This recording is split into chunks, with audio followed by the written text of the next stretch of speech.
Bwana Madure, umesema nikurushe hela kwenye simu.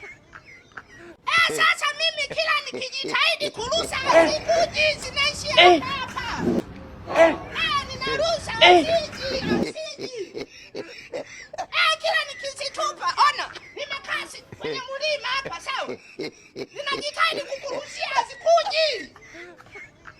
Umesema 3,000 nikutumie. Sasa kila nikirusha, mbona hazifiki huko hazifiki, zinaishia hapa. Yani ninajiandaa kabisa lakini kufika ndo kazi. Yani, mbona zinaishia hapa. Sasa haziji, zinaishia njiani nikikurushia. Sasa, niende kwa wakala. Wakala wa nini? Wakula chakula au wakala wa kashiba? Wakala wa M-Pesa. Wao ndo wanahusika na kurusha hela. Wanakaa wapi sasa wakala wanakawa?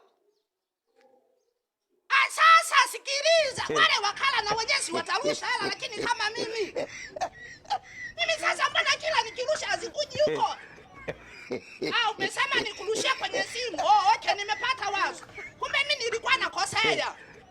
Ngoja niunganishe na simu hivi, alafu nikurushie. Sasa simu yangu si itakuja huko. Si umesema nirushe pamoja. Kwa wakala.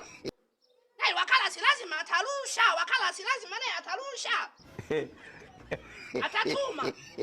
Kwani kutuma na kurusha kuna utofauti gani hapo? Kutuma na kurusha. Kurusha si kurusha tu.